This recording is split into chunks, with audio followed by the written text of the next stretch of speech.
Hi everyone and welcome back to my channel. It is time for another no buy update. If you are new to my channel, I am doing a no buy year for all of 2025, specifically focused on beauty, and every month I return at the end of the month to let you know how that month went and also let you know if there are any products that I used up, decluttered, hit pan on, any new products that have come into my collection, and just give you a general update on the state of my collection during this no buy year every single month. Can't believe it's already time to do another one of these updates. I feel like February went by so much faster than January, and through my window there is actual sunlight coming through. So spring is in the air, people. I can feel it.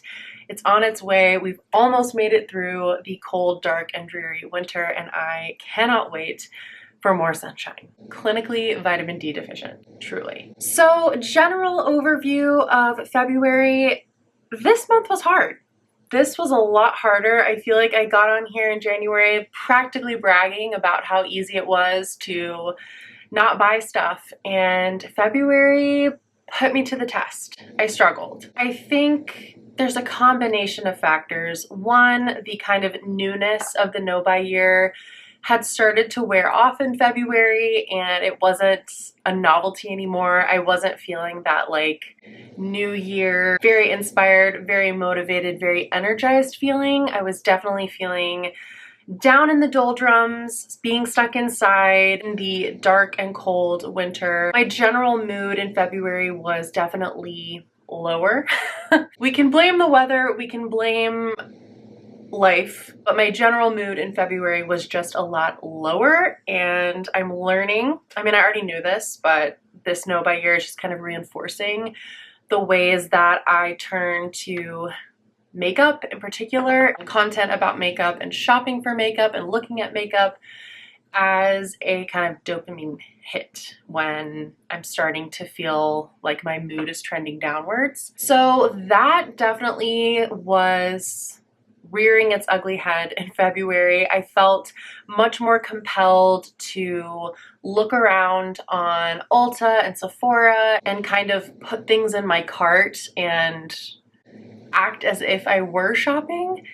I didn't end up actually placing any of those online orders, thankfully, but I do think there was something, for whatever reason, it helped me in a way to feel like I could play with an imaginary shopping cart. I ended up making a list of products that I was interested in. I don't know, I feel like a lot of my interest in buying makeup comes from learning about different products. Almost like the research around the makeup is just as exciting to me as buying the product. So a lot of it was like, if I learned about a product either through Instagram or through a YouTube video, I wanted to keep a note of it so that I wouldn't forget. I remember Hannah Louise Poston kind of talking about in her no buy year, however long ago, the hunt and the feeling of the whole process around weighing your options and learning about all the different ingredients and performance aspects of a product. That was kind of the part of it that was the most exciting for her. I definitely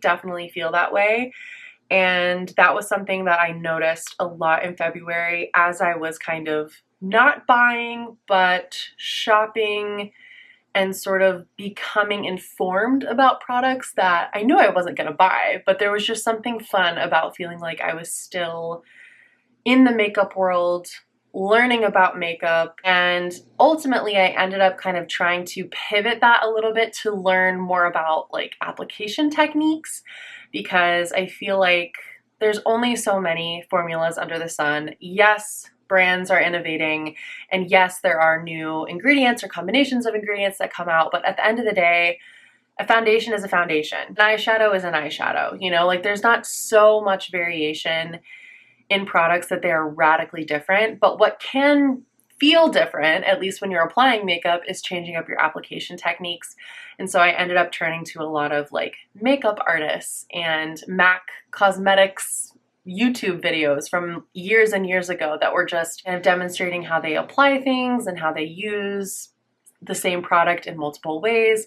So that was kind of satisfying the research part of it. Let me know if any of you also have like a weird researcher brain when it comes to makeup or skincare and just really loving and enjoying the learning aspect of makeup, because I feel like that's something that I definitely have discovered about myself through this no-buy process. Also in February, there were some wild sales. Like I think it was Unearthly had 50% off everything on their website for a set amount of days. Sydney Grace had a 50% off sale. Like the brands heard that we were doing a no-buy year, and they decided that they were going to test us, and they did. Doesn't it just feel like the sales are never going on when you need them? Like when you're actually ready to make a purchase, like say you've run out of something or you finally decided that you're going to treat yourself, there's never a sale.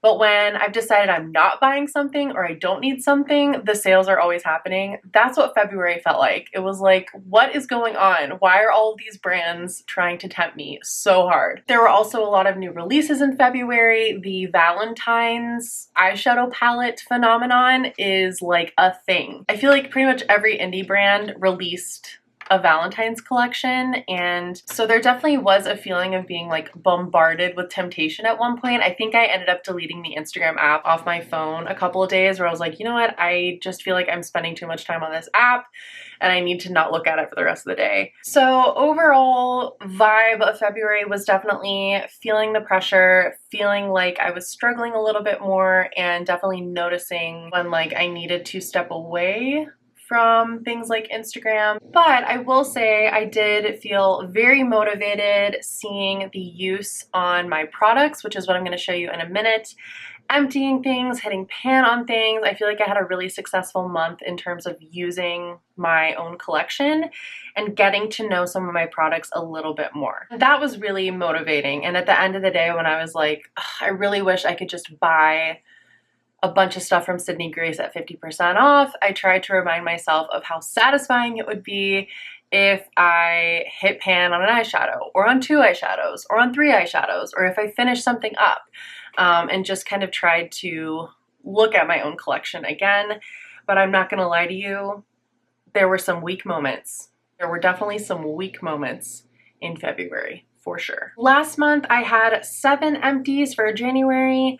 February, I had 8. So even though it was a shorter month and I struggled more, I am very proud that I beat my overall empties total in February, because I felt like 7 empties in January was pretty out of the norm. Like I wouldn't expect to empty 7 products in a month, but this month I emptied 8. So I am really happy with that. I had 2 hair care empties this month. I finished another one of the Pantene Pro-V Sheer Volume shampoos.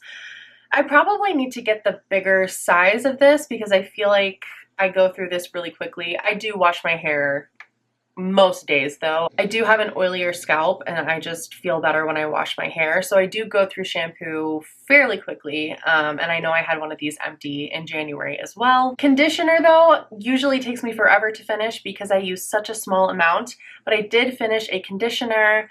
This is the Garnier Fructis Hair Filler plus Vitamin CG Strength Repair Conditioner. This is supposed to be like a system for strengthening your hair, and I did have the shampoo to this as well, but I finished that months ago. I didn't notice an enormous difference using this or using that system, the shampoo and the conditioner together.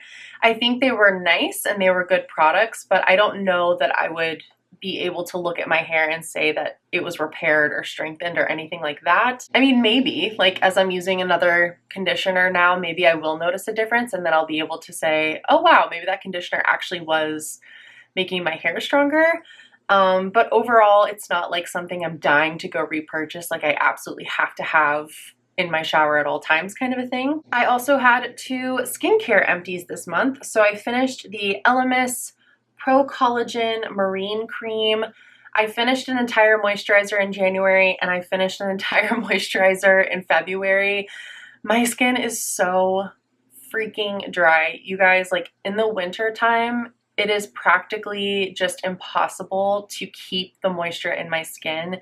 I do all the things. I slug at night. I use oils, I use hyaluronic acid, I use non-stripping cleansers, like I do all of the things, and it's just a constant battle, especially in January and February. So typically I don't think I would be running through moisturizer as quickly as I am right now. But this one from Elemis in particular, it just wasn't enough hydration for me. It was definitely like a gel cream hybrid. And in the summertime, I'm sure that that would have felt completely different on my skin, but for the winter, it just wasn't enough hydration. I felt like as soon as I put it on, my skin just drank it and I would have to go in with more, which is also probably why I went through this so quickly. This was also a heavily scented product, which I don't love. I mean, it's a nice smell, but when you're using something frequently, you know, you just get tired of something that's overly scented. So I wouldn't repurchase this. I feel like Elemis is a pretty pricey skincare brand and it didn't work miracles for me, so I wouldn't feel the need to go out and repurchase it. I believe I received this one gifted through Ipsy last year. I also finished up the Pharmacy Honey Grail Ultra Hydrating Face Oil completely. This thing is completely empty. Typically it has like a honey colored oil in there. You can see this bottle is now completely clear because it's empty. This took me a really long time to work through, I will say. I think it was definitely expired. Like I was gifted this a couple years ago at this point. Probably shouldn't have been using it that long, but I really love this face oil. Like this is definitely a standout product from Pharmacy in my opinion. It's just so comforting on the skin. It smells nice. It does have a scent, but it's pretty light and it smells like honey. It's not like that gross like vegetable oil smell that sometimes face oils have. I felt like it didn't leave my face overly greasy. This is just a really good face oil. I don't even know if they still make this, but yeah, expires in 12 months and I've had this for like over 3 years. So definitely expired at this point, but I am still proud that I used it all up and I enjoyed every single minute of it. I loved this face oil. Coffee break. I also had a nail empty this month, so I finished up the Dazzle Dry Revive, which of course I don't have any nail polish on today, but pretty much exclusively these days I use the Dazzle Dry system on my nails. That's a whole other story for another day, but I have tried every nail option under the sun, from going to the salon and getting acrylics or dip or gel or builder gel or hard gel, to doing it at home, doing my own gel manicures, my own dip manicures, press-ons, regular nail polish. Every single nail product wrecks my nails and makes them so weak, and they peel and they break and they just dry out and become really brittle. Dazzle Dry is the one product and system that I found that doesn't do that. So when it comes to my fingernails in particular, I care less about my toenails. But my fingernails in particular, I pretty much am only doing Dazzle Dry at this point. So Dazzle Dry is its own specific system. So you use their like nail prep, base coat, their color lacquers, and their top coat. And then they also have a product called Revive, which is basically like a nail polish thinner, but specifically made for their formulas to thin them out a little bit if they get, you know, too thick. And I used one of these up. So I debated whether or not to count this, but I feel like I might as well count it because it takes a long time to finish up a nail empty, even like a little mini bottle like this. A lot of my Dazzle Dry stuff is the minis because a lot of times they'll have like a sale on their mini lacquers or their mini kits and things like that. So I do have a fair amount of Dazzle Dry minis, more Dazzle Dry minis than I do regular size. So yeah, we might see more nail empties this year. Hopefully we will. I do have another Revive already on the go, and you just use a few drops every time you use it. So hopefully I shouldn't have to replenish this one too soon. And finally, I finished 2 makeup products. I am very excited to have 2 makeup empties. I finally finished a product that has kind of been lingering for a while. This is the Hourglass Ambient Lighting Edit Mini in Sculpture Unlocked. So this is like the OG Hourglass palette before the pretty ones with the butterflies and the jellyfish. This is as far as I know, this is the first kind of blush, bronzer, highlighter, and finishing powder all in one palette that they came out with. And I finished the finishing powder last year, but I finally finished the bronzer in February, and I am so happy. There was a tiny little bit of product kind of left around the edges, and I ended up just scraping it and using it that way to get the bronzer used up. I would eventually really like to finish up the blush and the highlight as well. I've been using the highlight a lot more recently, and it is starting to look a little bit more flat in the pan. But half of this palette is now empty, which feels like a really huge accomplishment because I've had this since it came out. If anyone remembers, let us know in the comments, but this is one of the oldest products in my collection. Obviously, finishing up any of these powders always feels like a big accomplishment. And then my second makeup empty was my Charlotte Tilbury Airbrush Flawless Finish Pressed Powder in the shade 1. This is completely emptied. You can see just the empty, shiny pan there. Honestly, I feel like this moved fairly quickly in terms of a pressed powder. Like, I don't know if you all have tried this powder before, but I've always felt like I've hit pan fairly quickly. I don't know if it's just like a shallower pan or the product is just so finely milled that once you kind of start using it regularly, it starts to go pretty quickly. I do like this powder, but I definitely think there are alternatives that are much more affordable that I would repurchase before repurchasing this. Actually already have another one of these that also has pan in it. This one I can show you. So I've still got some of this powder left in my collection. It felt so good to finish a Charlotte Tilbury product because these are not cheap. I think I'll keep this compact just in case I ever need to repress anything or like franken anything together, because it is a nice compact to have, so I'm just going to hold on to the compact. Also, I know Charlotte Tilbury does sell refills for this packaging, so if I ever did plan on repurchasing it, I would just get the refill since I already have the compact handy. But definitely excited to have that as an empty. And those are all of my empties from February. I am still on empty watch for a couple more products that I hope will be emptied in March. But I don't know if I can keep up this pace. I mean, 7 empties in January, 8 empties in February. I just feel like eventually it has to slow down.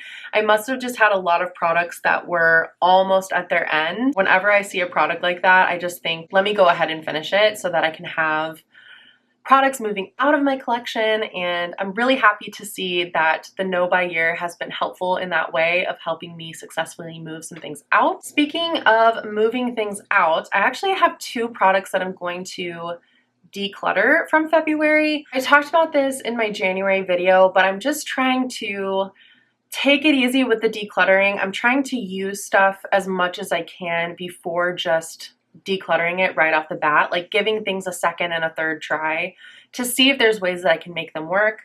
And I tried that with these 2 products this month, but they ended up just making me so mad that it's time for them to go. The first is the Sculpting Brow Tint from Make Beauty. The shade of this has rubbed off. I want to say it's like cool brown or something like that. I did some work with Make Beauty at least 2 years ago now, so honestly this probably is expired. I've held on to this because I really liked the shade. My eyebrows are basically gray, so finding a brow tint, like a tinted brow gel or even like a brow pencil or marker that doesn't pull super warm on me is really hard. And when I find something that's truly cool toned, I always feel very excited about it. But this, there's just a few key problems with this to where I finally feel fed up and want to get rid of it. The first is the brush. So I'm not sure how well you can see this, but it's basically a big, fat mascara brush. It's the kind of brush that you would find in a drier, more volumizing mascara. This is way too large for the brows. I end up getting the product all over the place and it's not precise enough to just hit my brow hairs. I think I could deal with the large brush, and that's what I've been trying to do, if the formula itself wasn't so runny and watery. You know how most brow gels are like, they're either a true gel or if they're tinted, they're almost a little bit more moussey.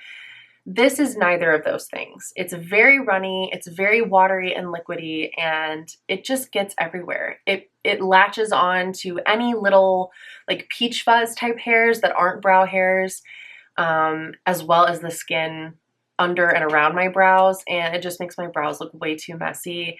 And I've had it, I've tried it, I've done everything I can to make it work, but I think it's just finally time to say this is not a brow product that brings me peace and happiness in my daily routine. It's a brow product that brings me frustration and rage.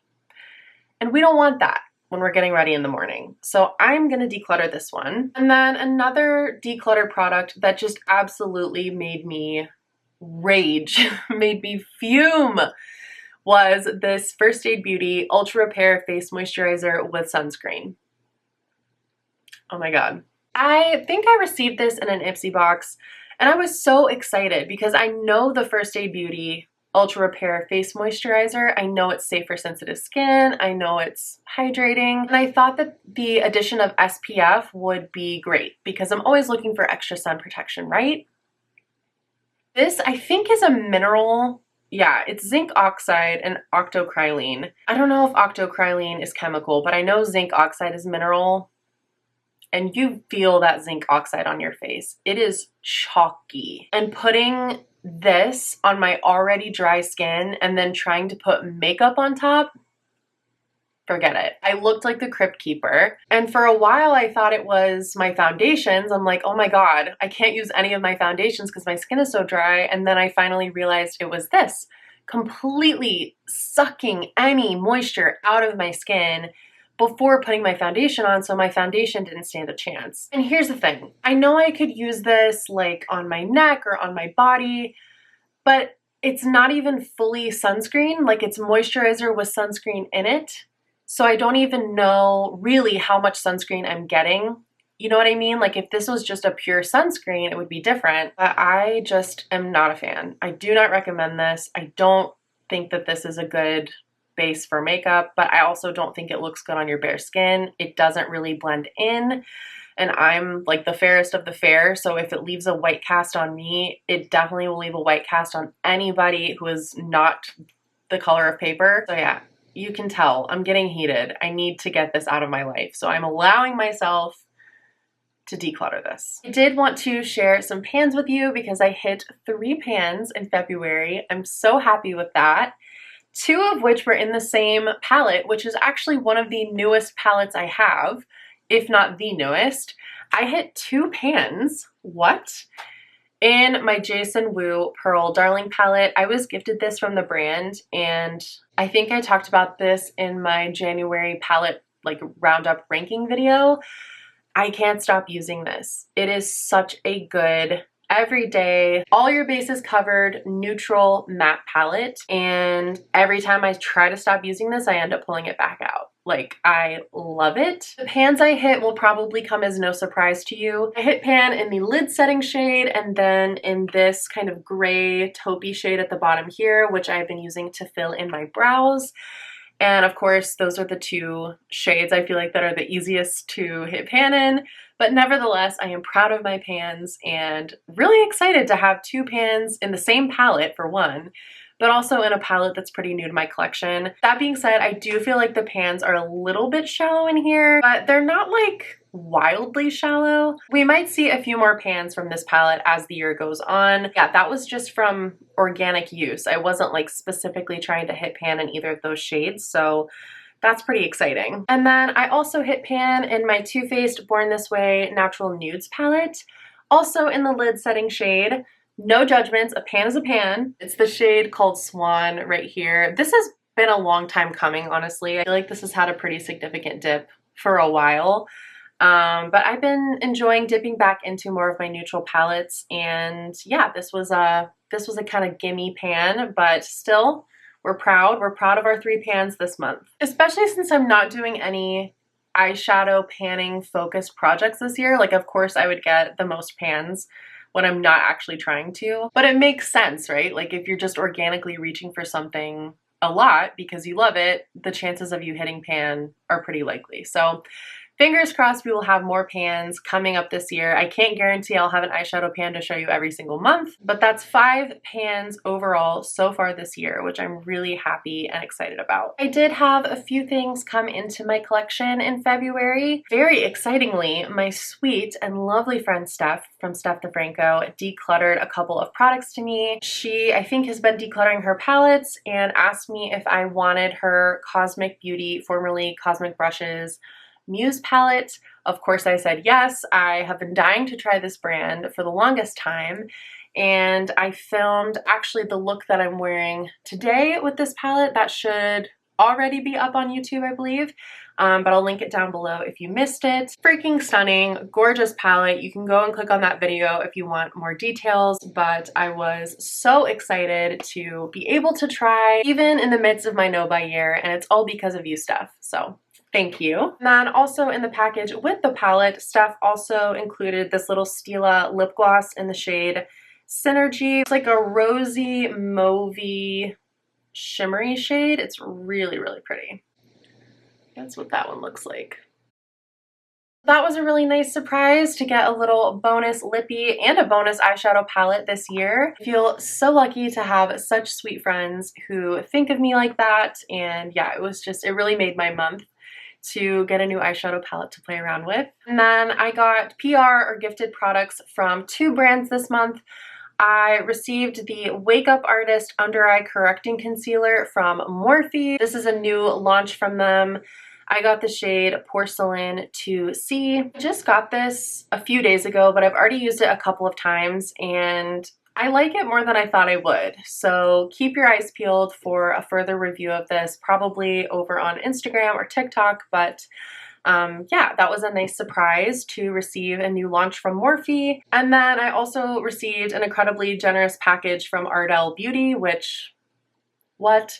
I have used Ardell lashes forever, since I was a teenager doing competitive dance. They so kindly sent me over a bunch of their press-on lashes, which go up underneath your lashes, which is so cool because I have always wanted to try these since I saw them launch, and they just were incredibly generous with what they sent. Like, I am blown away with how generous they were, and really look forward to trying the lashes. I hope you all don't think that I'm like showing you this to brag about PR and gifted products that I get. That's not my intention. It's definitely more so to show you for accountability purposes so that you are seeing what's coming into my collection, because I'm not supposed to be buying anything. And so if you see new stuff in my content, you're probably like, what? I thought we were doing a no-buy, girl. We are doing a no-buy, but I just got very, very lucky in February and received some beautiful gifted things, which I'm very, very grateful for. So those are all the major updates. I did just want to share one other kind of big win from February. I did pay off the credit card that I mentioned in January's update, so I am very, very proud of that. I am so happy to have that credit card done, dusted, out of my life. That was definitely one of my big financial goals for the year, was to try and pay some things off, and having that already paid off in February just frees up the rest of the year to focus on another one of my goals. So again, I hope that doesn't come off as like conceited or as bragging in any way, but I did just want to share the like financial side of this, because that's really a lot of the reason why I'm doing this, and I know a lot of you had shared that you had financial goals as well. So I would love to hear in the comments what wins you had this month, what struggles you had this month, if you hit pan on something, or you emptied something, maybe you decluttered something, or maybe you just came really, really close to breaking your no-buy and you talked yourself out of it. You know, those things are huge in the grand scheme of a no-buy. Also, if you wanted to be on a no-buy and you bought stuff, it's okay. Dust yourself off. March is a new month and a new start and a new chance to set some more goals, learn more about ourselves, hopefully save some money, and I would love if we could cheer each other on in the comments section. Thank you all so much for cheering me on. You all are so encouraging and lovely and just supportive in your comments, and I really, really appreciate that. I definitely would not be able to sustain this no buy if it wasn't for all of you holding me accountable and feeling like I had such a supportive community to chat with about this stuff. So if you enjoy seeing these updates, give the video a like, and if you'd like to follow along with the rest of my no buy year, don't forget to subscribe before you leave. 2 months down, only 10 months to go. We can do this. I love and appreciate you all so much. Thank you for watching this video, and I hope to see you in my next one. Bye.